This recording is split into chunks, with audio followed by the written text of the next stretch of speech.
세상의 모든 지식 언더스탠딩. 자, 해당경제연구소 어혜진 소장님이 문 앞에서 기다리시다가 내 차례는 언제 오냐 막 지금 실시간 채팅창에 올리고 장수 너 빨리 나가라. 아니 내가 언제 혼났습니다. 네. 그랬다는 설이 있다. 자, 얼른 모셔보겠습니다. 어 소장님 어서 오세요. 네 안녕하세요. 안녕하세요. 네. 어서 오세요. 아이 그런 거 아니고 그냥 네, 그런 거 아니죠. 조심스럽게 제 차례는 언제 오나요? 그게 그렇게 읽혔습니다. 예, 눈빛으로 말씀하시더라고요. 농담이고. 빨리 오늘 재밌는 얘기 또 한 보따리 준비해 오셨는데 네. 오늘은 무슨 얘기부터 시작하나요? 오늘은 미국 얘기 미국 얘기. 좀 심각한 얘기. 심각한 얘기요? 심각한 좋습니다. 저 심각한 얘기 좋아합니다. 네 늘 그러신 것 같아요. 예. 네 화면 보겠습니다. 어. 요건데요. 네. 이 제목은 이제 오피스 시장의 불안이 이제 좀 제일 좀 좋은 빌딩, 하이엔드 빌딩, 고급 빌딩으로 확산이 되고 있다. 그런 건데 제가 하나 여쭤볼게요. 요즘에 그 미국의 상업용 오피스 임대 시장 상황이 어떨 것 같으세요? 전혀 알 수가 없죠. 아예 안 좋다는 기사들 많이 났어요. 얼마 전에 그 일론 머스크가 네. 트위터에도 이 상업용 부동산 때문에 큰일 났다. 아 그래요? 그런 얘기도 있었습니다. 제가 영어를 안 맞나요? 좋아해서. 네 맞습니까? 맞아요. 조심스럽네요. 예. 이프로님이 안 계시니까 안 받아주- 기자님이 네. 미리 다 푸시네. 아, 그 얘기 준비돼 있었습니까? 저는 받아치질 못합니다. 죄송합니다. 네. 예. 요 그래프를 한번 보시면 요게 지금 딱 보이거든요. 그러니까 별로 안 좋은 B급, C급 오피스는 계속 불경기를 타고 있고 그다음에 반짝 좋아지는가 좀 싶던 A급 오피스도 요즘 다시 침체기로 이렇게 접어들었어요. 아, 근데 이런 일이 벌어지고 있는 이유는 뭐 아시겠지만 경기가 안 좋아서 예. 일단 계속 외곽으로 빠져나가니까 그러면서 더 좁은 사무실로 옮기고 있는 거예요. 아니 그런 얘기는 많더라고요. 그 실리콘밸리가 요즘 특히 어렵다고 하니까 뭐 네. 거기 실리콘밸리 은행도 파산하고 그러니까 거기 해고도 많이 있는 하고. 스타트업들이 많이 뭐 어려워지고 돈도 투자도 못 받고 그러니까 당연히 공실도 나고 저쪽을 중심으로 상업용 오피스가 안 좋아지는 거 아닐까? 그렇게 얘기하는 누군가가 있던데 맞는 건지 모르겠습니다. 해고를 많이 하면 사무실 넓이도 줄여야 되니까. 맞아요. 예. 그리고 이제 감원 많이 하잖아요. 또 네. 요즘에 그러니까. 그러니까 그 감원을 하면 그 사무실이 괜히 넓어지는 거잖아요. 그 굳이 뭐 공실을 그렇죠. 그렇게 맞습니다. 공간을 놔둘 필요가 없으니까 네. 그 안 기자님이 눈치 보셔가지고 제가 오히려 죄송해지는. 예. 네, 그런 상황이어서 예. 어쨌든 임차인을 또 새로 찾게 되고 그러나 저러나 어쨌든 임대료는 점점점 낮아질 수 있는 상황 그런 상황이에요. 근데 이제 많이 한 얘기긴 하지만 가장 큰 이유는 코로나 이후로 사람들이 사무실로 돌아오지 않고 있어서 거의 뭐 지금 사무실에서 일하는 직원 숫자가 뭐 코로나 전 대비해가지고 거의 절반 수준? 네. 네, 그렇다고 하니까 다시 아까 그 기사의 사진을 보시면 요 기사의 화면에 나오는 빌딩 있죠. 요 빌딩. 네. 요 빌딩이 그 소유주가 한 자산관리 회사가 소유주예요. 근데 이 소유주가 최근에 돈을 못 갚고 건물이 압류를 당했어요. 아. 근데 이유는 공실률이 너무 높아서. 너무 높아서. 네. 현금이 안 52층짜리 건물이었는데 우와. 이것만 가지고 있는 게 아니라 LA에 또 다른 빌딩이 있었어요. 그러니까 그것까지 합쳐가지고 못 갚고 있는 이제 빚이 1조 원 정도 된다고 그래요. 1조요? 네, 예. 1조 원 정도 있었다 그래요. 그리고 요 기사를 한번 볼까요? 이거 좀 줄여주셔야겠어요. 네, 이거는 일주일 전 기사예요. 근데 이 기사가 거의 이제 예고편이다. 저는 이렇게 생각을 하거든요. 이번 기사를 보니까 예. 제목이 이제 상업용 부동산 리스크가 은행에 이런 투자한 사람들의 그 우려 목록에 올라 있다. 이런 건데 이 그래프 기억하세요? 제가 지난주에 그 소형 은행들 대출이 미국의 그 상업용 부동산 대출에 쏠려 있다 하면서 많다. 보여드린 예. 그래프인데 그 앞서 보여드린 그 기사에서 상업용 부동산에서 이 채무 불이행이 나오기 시작한 것에 이제 예고편으로 보여지는 거죠. 왜냐하면 이 아까 요 기사가 나중에 큰 문제가 될 수 있다. 왜 그런지 설명해 주는 기사거든요.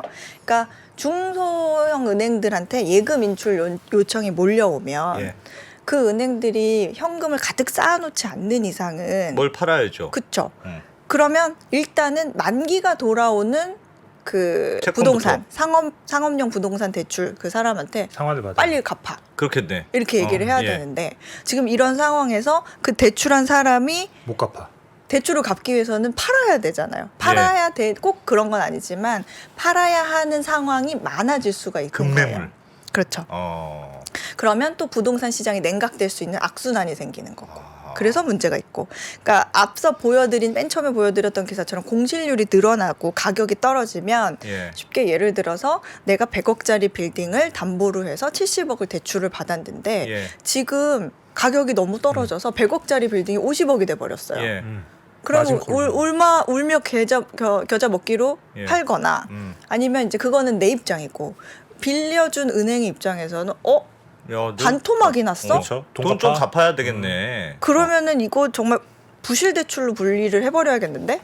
그러면서 부실 대출로 분리를 하면 그 비어진 부실을 감당하기 위해서 또 자본을 들여와야 되겠죠. 예. 그렇죠. 네, 자기 자본을 갖춰야 되니까. 그런데 그 자기 자본을 갖추려면 은행들도 어딘가에서는 자본을 조달해 와야 될 건데 그게 지금 쉬운 상황은 아니죠. 안 쉽죠. 요즘 네. 자본 조달한다 그러면 바로 요즘 뱅크런. 요즘 그래서 그 뭐 리츠가 엉망진창이던데. 리츠에도 투자하셨습니까? 네. 리츠 진짜 엉망진창입니다 요즘. 정말 진짜. 그리고 왜 우리 2008년에 금융위기 때 그 서브프라임 모기지 사태 아시죠? 기억하시죠? 예, 예. 그때도처럼 이제 지금 은행들이 그 우리가 빌딩을 담보로 대출해준 대출 채권을 가지고 이렇게 모아가지고 또 유동화 채권을 또 만들어가지고 팔거든요 시장에. 예. 근데 이렇게 조달된 자금으로 다시 대출을 해주는 건데 지금 금리가 치솟고 또 유동성 부족해지니까 그런 빌딩 담보 대출의 유동화 채권이 안 팔리겠죠. 안 팔리겠죠. 국채도 안 팔리는데. 그러니까 외부에 안 팔리면 그냥 대출 채권을 그냥 들고 있어야 되는 거잖아요. 예. 그러면 돈이 다 안 들어오니까 은행이 대출해 줄 돈이 없는 거예요.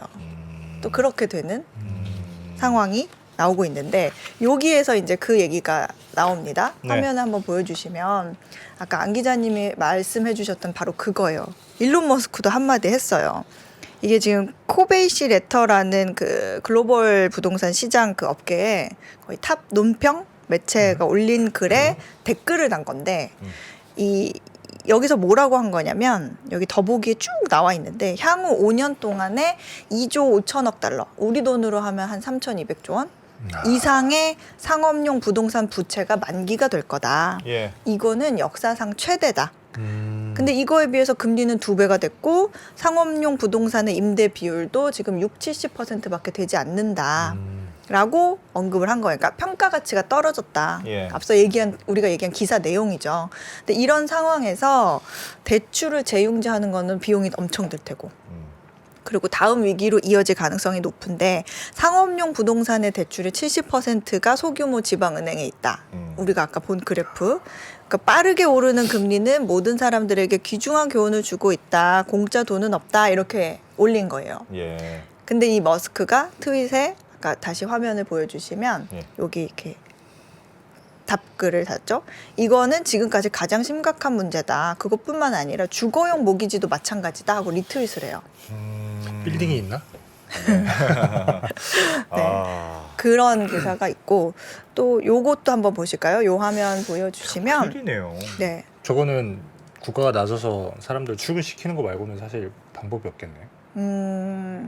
국가가 나서서 국가가 하기는 나서서 좀 어떻게 힘들죠. 합니까? 네. 아니 독려하는 거죠. 요즘은 출근해라 맞아요. 이제. 요즘은 크루즈에서도 일합니다, 소장님.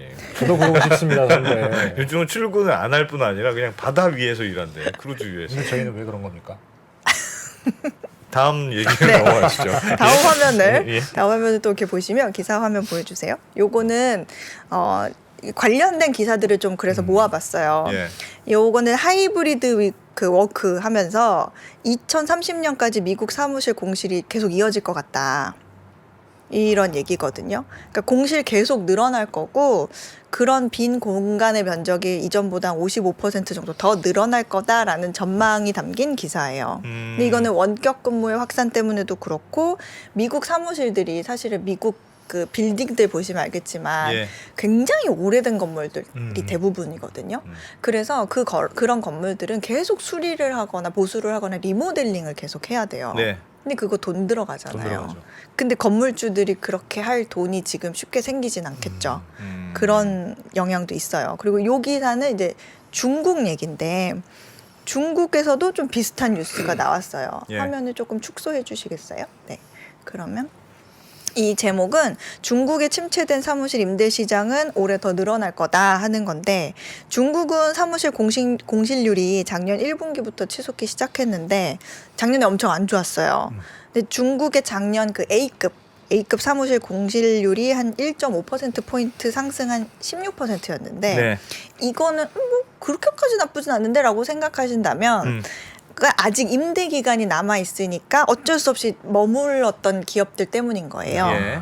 그래서 근데 이제 올해는 좀 괜찮아지려나 봤더니 임차 수요는 좀 늘어날 수 있는데 오피스 공급은 또 계속 늘어날 거여가지고 어쨌든 공실률은 매한가지로 늘어날 그렇다. 거다. 그런 전망이 담긴 기사고 일본으로도 한번 가보면 이거는 도쿄 사무실은 좀 임대가 나가고 있다라는 제목이기는 한데 예. 내용을 읽어보면 A급 사무실 공실률은 약간 낮아졌지만 앞으로 사무실 공급이 여기도 많을 거라서 그런 사무실을 주로 임차하던 외국인 기업들, 외국계 기업들이 좀 들어와줘서 채워줘야 되는데 아. 요즘은 일본에 잘 안 오기 때문에 예. 올해 공실률이 다시 올라갈 거다.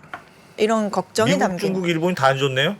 이런 걱정이 담긴 기사예요. 예. 근데 요거 마지막으로 그냥 네. 쓱 보여드리고 넘어갈게요. 아이고, 제가 그 기사는 지금 안 넣었나 뭘 보네요. 보여준다는 겁니까? 우리나라는 네. 우리나라는 오히려 강남에서는 음. 공실률이 거의 1% 강남은 난리죠. 네, 를 기록하고 사무실이 있다. 없어요. 네, 사무실이 사무실이 없다. 왜냐하면 우리는 열심히 출근해야 되거든요. 우리나라 민족은. 그렇죠. 제가 선배 얼굴을 하루 13시간, 12시간씩 지금 보고 있으니까. 아닙니다. 지금 외국도 지금 문제가 지금 사람들은 코로나 때문에 원격 근무를 해봤지만 재택 근무를 해봤지만 나는 이게 해보니까 좋잖아요. 재택 근무가 저도 좋은 거 압니다. 저도 해봤으니까. 그런데 회사에서는 이거 생산성이 떨어져서 안 된다. 나와라 하고 있고 아니다. 난 그러면 회사 옮길 거다. 지금 여전히 싸우고 있습니다. 결론이 나질 않았습니다. 표정. 근데 그렇다고 해서 우리나라만 뭐 혼자 좋다가 아니라 예. 수도권, 특히 강남에서의 공실률이 그렇다는 거지 우리나라도 전반적으로 시장은 안 좋다고 합니다. 네. 그래서 그런 기사가 있었고요. 그래서 우리는 사실은 좀 다르다. 지금 보여드린 기사 그리고 네. 제일 처음에 보여드린 기사가 좀 앞으로 계속 문제로 나오지 않을까 하는 야, 근데 생각이 하여튼 들어요. 미국 상업용 부동산이 좀 흔들흔들하는 건 매우 안 좋은 시그널인데. 그건 그렇죠. 좀 걱정이네요. 맞습니다. 그래서 요 부분을 좀 계속해서 사실 국내 관심 있게. 증권사들도 많이 미국 상업용 부동산에 투자를 했을 거예요. 네, 네. 예. 그래서 그런 부분 좀 한번 확인해 보시면 좋을 것 같고요. 다음 기사로 넘어가겠습니다. 알겠습니다. 예, 화면을 보여주시면 요거는 해고된 테크 기업 기술자들 다 어디 갔나? 어디 갔니? 뭐 그런 제목이거든요. 놀고 있니? 어디 딴 데 갔니? 어딨니? 크루즈에 갔니? 네. 진짜 크루즈 그거 너무 부럽던데 크루즈는. 예, 근데 1년 계약을 한대요 크루즈. 1년이요? 예, 1년 동안 크루즈를 타고 네. 땅에 안 가고 배 위에서만. 근데 우와. 한 달에 우리 돈으로 한 달에 한 200~300만 원 정도 내면 1년 동안 전 세계의 크루즈 위에서 떠다니면서 일을 한다. 요즘 그게 일을 한다고요? 미국의 젊은이들은 사이에서 인기랍니다. 제가 거기서 그럼 원격 방송을 하겠습니다. 예. 죄송합니다. 네, 수정님 이겼습니다. 네. 예. 이거를 먼저 요 기사에 앞서서 요거를 먼저 보여드릴게요. 요거는 작년에 그 테크 기업에서 해고된 사람 숫자예요. 이렇게 기업별로 이렇게 나누긴 했는데 네. 작년 11월에 이렇게 확 올라가죠. 59,000명. 음. 그리고 요거는 올해 노래. 왜 작년 여기 써 있긴 한데 제가 올해만 잘라서 붙여놨거든요.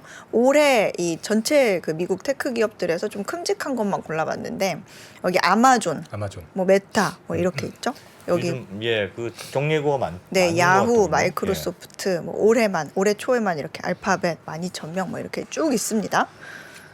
근데 이게 이 사이트가 이제 미국의 모든 기술직 해고를 추적하는 그 웹사이트 크런치베이스 자료인데 메타 같은 경우에는 지금 4월, 5월까지 한 2만 명 넘게 직원들 내보낼 예정이에요. 그러니까 작년 직원이 제일 많았을 때 기준으로 보면 전체 직원의 한 25%는 그냥 해고하겠다는 거거든요. 와, 어마어마하네요. 네, 그리고 아마존도 이미 18,000명 감원했는데 9,000명 추가로 더 줄이겠다. 예. 이렇게 얘기를 했는데 이 아까 크런치베이스 자료에 따르면 올해 들어서 지금까지 지금 3월 말이잖아요. 지금까지 기술 회사들이 12만 명을 해고를 했대요. 크고 오, 작은 많이 했네요. 회사들 다 예. 합쳐서. 예. 근데 작년에만 14만 명이 해고됐었거든요. 근데 올해 또 12만 명을 해고하겠다는 거예요. 근데 이제 뭐 이유야 뭐 경제 악화, 뭐 불확실성, 예. 뭐 실적 부진, 뭐 이런 게 안팎의 이유가 있는데 그나마 이렇게 많이 생각보다 많이 해고가 됐는데 우리가 뭐 고용 지표라든지 그런 거에서 막 정말 크게 뭔가 영향이 없는 거는 기술직 근로자들이 미국 전체 고용에서 차지하는 비중이 3%가 안 돼요. 얼마 안 되는구나. 비중은 네. 그렇게 많지 않군요. 네, 예. 그리고 대부분 뭐 이제 뭐 백오피스나 아니면 이제 영업직, 뭐 예. 그런 관리직 이런 것보다 그런 분들이 먼저 해고가 되기는 하는데 예. 정말 엔지니어들은 해고가 돼도 다른 회사로 금방 이직이 된다는 거예요. 대개는. IT 회사 말고 다른 뭐 데로. IT 회사도 그렇고 대부분 이제 이직이 되는데 그래서 실업률이나 임금 통계에는 시장에 미치는 영향이 적었다라고 기사에서는 설명을 하고 있어요. 요 그래프를 한번 또 보실게요. 예. 요 그래프는 미국 기술기업 고용이 정점에 도달했다고 보는 그 표예요. 왜냐하면 작년에도 고용이 쭉 계속 되긴 했는데 네. 여기에 해고가 되면서 전체 고용이 조금 감소하기 시작한 해가 됐거든요. 기술 산업 쪽의 고용 인원. 네, 보통 인원. 이제 기술 기업에서 해고를 할 때는 네. 그 채용 담당자를 먼저 좀 해고를 하죠. 뭐 채용 담당자 네. 제일 먼저 해고한다고요? 채용 담당자가 한 명당 넌 진짜 앞으로 할 일이 없어. 그런 거네. 25명 정도를 한 명당 이렇게 고용을 한다고 하면 예. 채용 담당자는 계속 이 직원이 줄어들고 있는데 어. 많이 고용할 때는 많이 필요했었잖아요. 예. 근데 지금은 고용을 안 하니까 적게 하니까 그만큼이 필요 없게 되죠. 그러니까 채용 담당자 먼저 안녕. 아니 채용 담당자 그것도 해줘야 되는 거 아닙니까? 해고 통보도 해고 통보도 해주고 잘 같이 가. 갈 수도 있겠고요. 뭐 술 한잔 하자 그러면 술도 먹어줘야 돼. 그런 것도 해줘야 되는 거 아닙니까? 채용 담당자. 멱살 잡힐 것 같아. 그러고 그다음에 영업 같은 이런 비즈니스, 네. 그다음에 뭐 엔지니어 이렇게 되는데 어쨌든 그러면 다 어디로 가냐? 어쨌든 14만 명은 예. 이 기사에서는 이코노미스트는 아예 다른 산업으로 갔다고 보고 있어요. 제조업 많이 갔겠죠. 아예 다른 산업. 음. 그러니까 뭐 예를 들면 존 디어 아시죠? 알죠. 농기계. 농기계 회사로 갔대요. 예. 엔지니어가. 어. 그러니까 스마트 농기계 이런 거를 해야 되니까. 거기서도 자율주행하고 뭐 하고 하니까 IT 기술이 필요하다. 그렇죠. 아. 그래서 존 디어가 오히려 전략적으로 빅테크에서 해고된 기술자들을 고용을 해왔대요. 아하. 그리고 이 사람들 데려다가 이제 스마트 농기계 이런 거 개발하게 하고 예. 그리고 작년에 그 기술 중심지가 텍사스 오스틴인데 거기에 사무실을 존 디어가 또 열었어요 새로. 예. 그러니까 그런 것도 다 그런 이유가 있고 뭐 그런 곳뿐만 아니라 자동차 회사도 마찬가지겠죠. 그렇겠죠. 그렇게 따지면 그리고 뭐 은행도 그렇고 뭐 건강보험도 그렇고 굉장히 다양한 산업에서 이제 디지털화가 점점 되고 뭐 그러면서 이들을 찾는 사람들이 굉장히 많아지고 있어서 해고가 되면 다 이런 곳으로 다 들어간다고 합니다. 그리고 또 하나는 네. 아예 창업을 하는 사람도 있대요. 창업. 난 기술이 있으니까 그냥 창업할래. 그냥 스타트업을 차리는 거예요. 예. 근데 그 실리콘밸리에 그 스타트업을 그 차리려는 사람들 이제 좀 양성을 해주는 그런 곳이 있는데 Y 컴비네이터라고 해가지고 있어요. 네, 좀 시드머니 지원도 해주고 어. 자문도 해주고 아시네요. Y 컴비네이터에서 투자받은 회사 저희가 또 한번 모셔서 인터뷰도 한번 깜짝 해봤었죠. 놀랐잖아요. 언더스탠딩이 나도 받았다는 몰래 줄 알고. 투자를 우리가 너무 깜짝 언더스탠드 투자를 놀라서. 받겠습니까? 그래서 깜짝 정말. 놀란 거죠. 아, 네, 그래서 또 인맥도 답답합니다. 제공해주고 그러는 회사예요. 그래서 이제 네. 프로그램이 이렇게 있을 거 아니에요. 네. 근데 그 프로그램 그러니까 일종의 초기 투자자거든요. 그래서 에어비앤비도 여기가 초기 투자자예요. 이 Y 콤비네이터가. 근데 이 여기에서 이제 그런 지원해주는 프로그램이 있는데 지난 1월 올해 1월에 그 신청자를 받았거든요. 근데 작년 대비 5배가 증가했대요. 아 너도 나도 창업하려까? 네. 특히 AI 관련해서 인기가 굉장히 좋은가 봐요. 네. 그래서 좀 그렇게 보는 사람, 이런 시각으로 보는 사람들, 좀 긍정적으로 보는 사람들은 좀 이참에 기업가들이 아예 뭐 다양하고 좀 그런 기발한 응용 프로그램들을 좀 고안해서 새로운 시대를 여는 변환점이 될 수도 있다. 뭐 이렇게 보는 그나마 사람도 요즘 있어요. 미국 시장에서 그 해고가 되는 업종이 딱 IT 쪽인데 IT 쪽. 나머지는 뭐 제조업들은 좋다고 하고 근데 그런 분들이 제조업 쪽으로 흡수도 되고 창업도 또 하고 창업도 해서 또 고용도 하고 하니까 그러니까 미국의 임금이 안 떨어지는 거군요. 미국의 임금이 안 떨어지고 그러니까 임금이 안 떨어지니까 물가도 안 떨어지고 물가도 안 떨어지고 물가가 안 계속 떨어지니까 올리고. 금리 계속 올리고 네. 그리고 역시 다음 사람 뉴스. 능력이 있어야 되는구나. 기술이 있으니까 뭐 잘려도 걱정이 없네. 네. 어? 길을 잘못 들었습니다. 윤상훈 기자, 우리는 어떡합니까? 길을 잘못 들었습니다. 자, 다음 뉴스 기술이 보겠습니다. 네. 다음 뉴스 화면 먼저 볼게요. 예. 요거는 프랑스 시위에 대해서 좀 업데이트를 해드리려고 해요. 예. 네, 요즘 프랑스 난리라면서요. 네. 제가 2월 초쯤에 한번 그 마크롱 대통령이 연금 개혁하려고 정년 기준을 62세에서 64세로 올리려고 한다. 그래서 굉장히 근로자들이 반발해서 파업하고 있다. 뭐 그런 얘기 해드렸거든요. 예. 근데 이제 프랑스가 다른 나라에 비해서 퇴직 연령이 좀 굉장히 빨라요. 한 60세. 남녀 평균 60세 정도 되는데 그래서 프랑스인들이 격렬하게 반대를 하고 있다. 예. 근데 이제 프랑스 정부 입장에서는 이런 식으로 일찌감치부터 이렇게 지출을 해버리면 정부 지출에서 노후 연금이 차지하는 비중이 너무 높으니까 이탈리아 다음으로 높거든요. 예. 전체 정부 지출의 한 4분의 1을 그렇게 써버리니까 이거는 나중에 가서 큰일 난다. 그래서 세금 인상 없이 연금 수령액 축소 없이 이렇게 연금 제도를 유지하려면 수령 나이를 올리는 것밖에 없다고 이제 강하게 밀어붙였다. 여기는 지금 기금이 없고 걷어서 나눠주고 하고 있잖아요. 이미 프랑스는. 그러니까 연금 받는 사람이 많으면 많이 걷어야 되니까. 네. 여기는 그래서 고민은 고민일 거예요. 저번에 그런 뉴스를 소개해드렸는데 예. 오늘은 그 이후에 어떻게 되고 있는지 그런 현장 상황들 포함해서 좀 보여드리려고 합니다. 요 화면 먼저 보시면 예. 이거는 지금 프랑스 국회인데 굉장히 왼쪽 성향인 야당이 64세는 안 돼라고 쓴 피켓을 들고 항의하는 모습이에요. 예. 근데 최근에 이 정년 연장 그 연금 개혁 법안이 표결 없이 통과될 수 있도록 하는 그런 헌법을 정부에서 발동을 시켰어요. 이거 이후로 시위가 굉장히 과열이 됐거든요. 근데 이제 마크롱 대통령 계산기를 두들겨 보니까 아무래도 국회는 못 통과할 것 의회에서 같아. 우리 당이 과반수가 안 돼. 그러니까 이건 못 이길 것 같은데 그러니까 그러면 이제 헌법을 발동해야겠다. 표결 없이 이렇게 한 거예요. 그건 좀 무리수긴 무리수인 것 같아. 근데 의회에서는 그래? 하면서 그 엘리자베트 보른 총리에 대한 불신임을 제출이 됩니다. 불신임이. 여당 출신의 총리에 대해서. 예. 근데 결국에 9표 차이로 부결이 돼요. 간신히 살았죠. 예. 무너질 뻔했는데 정부가.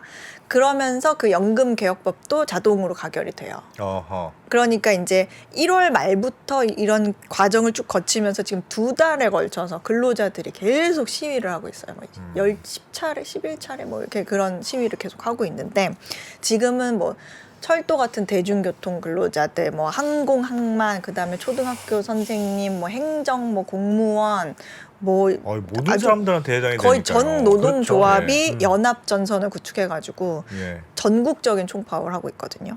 그래서 프랑스 정부에서 집계한 거는 100만 명인데 네. 늘 그렇듯이 노동조합에서 집계한 건 350만 명이 지금 시위에 참여하고 있다. 이럴 정도로 굉장히 막 상점, 식당 다 유리 깨고 있고 보시면 우리가 아는 평상시 그 파리의 그런 낭만적인 그런 거리가 아니에요. 막 불나고 그런다고. 네, 한번 보실까요? 이 사진을. 예. 지금 한국말로 제가 여기 캡션을 달아왔는데 예. 프랑스 그 반대 시위가 행진하는 모습이에요.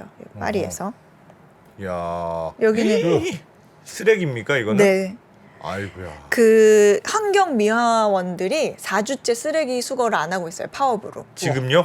네. 그래서 길거리에 쓰레기가 굉장히 많아요. 세상에. 네. 세상에. 근데 이거를 시위를 하면서 쓰레기에 불을 내는 거예요. 불을 낸다고요? 네. 시위를 하면서 네. 쓰레기 예. 네. 그리고 요거는 네, 이렇게. 와 무섭다. 예. 여기서 막 연기 나고 막 그러죠. 예. 요거는 이제 트위터에 올라온 동영상인데 이렇게 한번 보세요.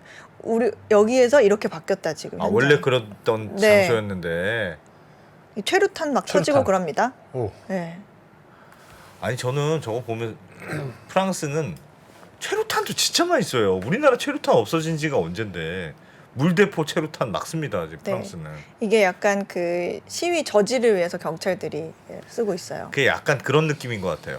시위도 과격하고 막는 것도 과격하고. 네. 시위가 여기 이제 과격하니까 막는 쓰레기 네. 가득 쌓였는데 예. 굉장히 이전의 이미지랑은 너무 달라졌다. 그래서 그저께는 그 영국의 그 찰스 3세 오기로 했거든요. 예. 안 왔겠지. 취소됐어요. 그러니까. 네, 연기가 됐어요. 그리고 뭐 무서워서 가겠어. 루브르 박물관, 에펠탑 이런 관광 명소들 다 문 닫았고. 그리고 야. 지금 정유업체도 이제 노조 그 파업을 하면서 예. 프랑스로 기름도 안 팝니까? 배달 온 원유가 못 내리는 거예요. 네. 그래가지고 바다에 동동 떠 있대요 지금. 유조선들이 하역을 못 하고. 예. 그러다가 다른 나라로 가는 경우도 있고. 그래서 수입률이 절반으로 떨어지고 정유 공장 6개 중에 4개는 가동이 안 되고 있고 일부 원자로도 그 정지 기간이 연장되고 있고. 아니 옛날에는 막 그랬거든요. 예전에 프랑스가 똘레랑스의 나라라고 그래가지고 파업해도 뭘 파업을 하면 그래 저기도 다 이유가 있겠지. 내가 좀 불편해도 파업은 할 수 있어야 돼. 이런 식으로 생각을 많이 했다던데 요즘은 그런 게 많이 줄어들었다는 얘기를 제가 들었어요. 프랑스도 막 너무 시위를 하니까 너무 사는 게 팍팍해. 힘들다 지금. 그래서 제가 이 영상은 가져오지 않았는데 저기에서 막 팡팡 터지고 그러는데 예. 연인이 야외 식당에서 그냥 와인 마시면서 대화하고 있어요. 옆에서 막. 저쪽에선 그냥 일상인 사업하고 거네. 있고. 네.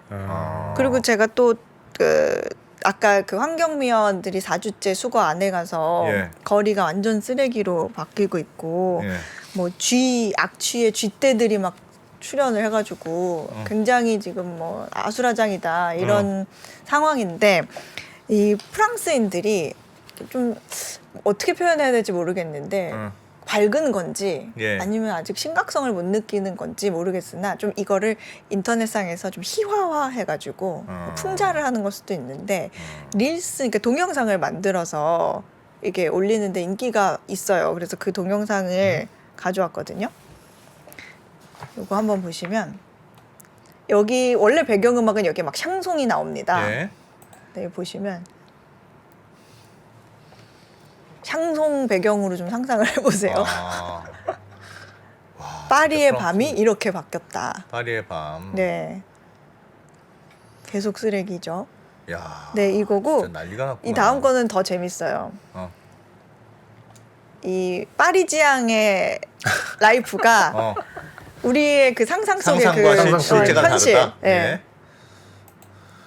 어떻게 다른데요? 이것도 막 샹송이 나오는데 예. 이런 거 상상하죠. 네. 갑자기 화면이. 아이고야. 아이고야. 쓰레기 이뻐라. 아이고. 아, 저렇게 요즘 바뀌었다. 네, 저런 아. 네, 이런 상황이다. 이렇게. 네. 아이고. 이런 동영상도 SNS 상에서 굉장히 많이 올라오고 있습니다. 야. 네, 지금 프랑스는 지금 그래도 인구가 계속 늘어나는 나라잖아요. 그렇죠. 인구가 8,000 그래도 많습니다. 유럽에서도 인구가 꽤 늘어나는 나라로 알고 있는데 그럼에도 불구하고 연금에 대해서 고민하고 지금 연장을 해보자, 정년 연장을 해보자 이렇게 하고 있는데 우리는 진짜 큰일이네. 우리나라는. 줬다 뺏는 거는 네. 우리나라는 인구도 지금 줄어들고 있는데 어떻게 할지 모르겠네요. 네. 죄송합니다. 사실은 저 안 기자님께서 예. 오늘도 어. 원고 다 썼는데 네. 이제 전화를 하시면서 이제 조금 더 발전된 방송을 할 수 있도록 부탁. 가이드라인을 부탁. 어? 제안을 주셨는데 어떤 제안을 하셨습니까? 부탁. 야 프랑스에서는 최루탄을 왜 아직도 쓰는 거야? 최루탄. 최루탄 그 너무 궁금해가지고 왜 최루탄에 대해서는 아무 말이 없나? 최루탄에 대해서 좀 알아봐. 근데 여기서 알아볼 수 있는 부탁. 이슈인가요? 부탁. 그래서 최루탄 지금 벗어났어요 주제에서. 네, 네. 아니야 찾아보면 있을 거야. 궁금해서 그래. 그 심정 충분히 압니다. 그래서 열심히 찾아봤는데 예. 혹시 왜 프랑스는 계속 아직까지 체루탄을 쓰는지 예. 아시면 댓글 좀 부탁드립니다. 아, 찾아온 거 아니고 네. 지금 채팅창에도 경제를 알자면 우리나라 최루탄 만들어 수출 많이 해요. 네, 맞아요. 프랑스로 많이 가는 거. 프랑스도 하고 뭐 이집트에도 가고 우리나라 최루탄 수출 되게 많이 합니다. 네. 우리나라가 나름 이 최루탄 강국으로 들었어요. 예전에 하도 잘 만들어가지고 그래서 맞아요. 지금은 우리는 뭐 잘 안 쓰니까 뭐 있긴 있겠지만 군대에서나 쓰지 어디 쓸 일이 없잖아요. 네 그래서 수출 많이 한다고 들었습니다. 맞아요. 최루탄 저도 냄새는 기억이 안 나는데 전 나는데. 아 그래요? 네. 최루탄 냄새 나죠. 아, 네. 진짜 지독하죠, 지독해. 근데 그 어릴 때 막 일부러 쫓아 나가서 막 냄새 맡고 오다가 부모님한테 혼나고 그러지 않나요? 저는 그런 거 해봤습니다. 치약 이렇게 코 밑에 아 이렇게 맞아요. 하면은 좀 냄새가 덜 날 거예요. 전 진짜인지 예전에 아닌지. 대학교 근처에 살았어가지고 예. 그 데모하는 언니 오빠들이 저희 집에 많이 숨어. 아, 그래요? 네, 아, 그랬었습니다. 알겠습니다. 네. 야, 3분 남았는데 3분 동안 하실 거는 너무 짧죠? 간단하게 하나 해볼까요? 그러면 네. 간단하게 화면을 간단하게? 보여주세요. 네. 아주 간단하게 네. 3분짜리로. 네, 요거는 일본 조종사들이요 전투 준비를 위해서 디지털 코치가 필요하다 이런 기사거든요. 네. 근데 이 이스라엘이나 캐나다 그 소프트웨어 회사들이 요즘에 일본의 전투기 조종사 교육 프로그램을 팔고 있대요. 예. 근데 이거는 어떻게 보면 새로운 생각의 전환인 것 같아서 좀 알려드리고 싶어서. 아, 저게 실제 전투 그 조종하는 장면이 아닌가 봐요. 네, 이거는 사람인 것 같은데? 네 디지털로 지금 하는 것 같아요. 근데 어. 이 기사의 핵심이 뭐냐면 게임 회사들도 이제 예. 방위 산업으로 분류될 수 있겠다라는 의미가 될 수 있는 기사 같아가지고 제가 가지고 온 거거든요. 증강현실 이런 거라고. 네, 사실 이 기사에는 그런 얘기는 없는데 예. 이렇게 소프트웨어 회사들이 디지털로 된 그런 교육 프로그램을 만들었을 때 게임 회사들도 그러면 이 교육 프로그램이 많아지면 수요가 많아지면 방위 산업으로 분류되는 거 아니야? 이런 생각을 한번 해봤어요. 예전에는 그냥 전투기 핸들 잡고 이렇게 하는 거지만 지금은 굉장히 시스템이 막 다양화돼 있잖아요. 예. 그래서 뭐 내부에도 뭐 이렇게 버튼을 많이 눌러야 되고 뭐 이런 것도 있대요. 그 교육을 할 때 예를 들면은 활주로를 봐야 되는데 시선이 다른 데 가 있으면 앞에 보세요. 뭐 이런 것처럼 시선이 벗어났습니다. 뭐 이런 거. 네. 뭐 이런 거. 뭐 그런 식으로 그러니까 교육하는 것도 실제 전투기가 아니라 게임 비슷한 소프트웨어를 하는 경우가 많대요. 그래서 이 화면을 한번 보시면 예. 이 가상 조종석 안에서 학생들한테 이렇게 눈이 어디 있어야 되는지 뭐 이런 식으로 이렇게 가르쳐 주는 거예요. 이렇게. 게임 할 때 보면 네. 자 몸을 이쪽으로 좀 더 하고 팔을 이렇게 하고 그거랑 비슷하구요. 그러니까 네, 이걸 그래서 눌러야 됩니다. 친절하게 이런 걸 가르치는 거예요, 해주는 이렇게. 근데 거. 이렇게 하면 교육에 들어가는 시간이 절반으로 준대요. 예. 네. 그리고 그렇죠. 네. 옆에 누가 안 붙어 있어도 되고. 네. 그리고 사실 우리는 자동차는 운전면허증 하나만 있으면 대부분 다 어떤 거든 할 수 있잖아요. 예. 뭐 이제 일종 뭐 이런 게 아닌 예. 이상. 근데 비행기 같은 경우에는요. 그 비행기 모델에 따라서 다 달라요. 다 달라요. 아. 있어야 돼요. 자격증이 네, 각각. 그렇기 때문에 그런 시간적 소모를 위해서 이런 것들이 요즘에 디지털 코치가 많이 게임 회사들이 네, 수요가 있다. 저런 교육용 시장에도 뛰어들었다. 들 수 국방. 있겠다라는 생각 때문에 교육 제가 시장. 가지고 온 거예요. 수 있겠다. 네. 뭐 게임도 하고 뭐 훈련도 하고 재밌겠네. 실제로 안 타도 되고. 네. 뭐 크루즈에서 유도하는 세상인데 뭐 뭔들 못 하겠습니까? 크루즈 보내드려야겠네. 보내주십시오. 네, 크루즈. 자, 크루즈 타고 아르헨티나 가기 이런 거 어떻습니까? 크루즈 타고 보내주시면 뭐 1년 동안 가는 거라고 갈 수 있습니다. 6박 10일 이렇게 다녀오라고 6박 하시니까 못 가는 거지. 아 그렇습니까? 알겠습니다. 야, 또 오늘도 다양한 네. 역시 해외 담당은 해담경제연구소. 그렇죠. 재밌는 거를 하나 가져왔는데 분량이 좀 있어서 다음 주에 할게요. 네. 재밌는 거? 네. 알겠습니다. 재밌는 거는 다음 주로. 네, 어예진 소장님 오늘도 고맙습니다. 네, 감사합니다. 감사합니다. 네. 자, 저희는 마무리하고 글로벌 라이브로 이어가겠습니다. 이주호 기자님 또 나오시죠? 이주호 기자님 많이 봐주시고. 잘생겼더라고. 저희 한번 아. 모셔보니까. 부럽습니다. 네, 저희는 내일 뵙겠습니다. 달라진 중국, 달라질 중국. 중국이 기침을 하면 한국은 독감에 걸린다. 최근 중국은 지난 10년보다 더 빠르게 변하고 있습니다. 이런 변화를 주도하고 있는 중국 정부. 그들의 계획을 우리는 얼마나 알고 있을까요? 중국의 정책을 제대로 이해하기 위해 만든 언더스탠딩 특강 시리즈 달라진 중국, 달라질 중국. 중국 전문가 이철 박사의 강연으로 만나보시죠. 지금 바로 영상 아래 링크를 확인하세요.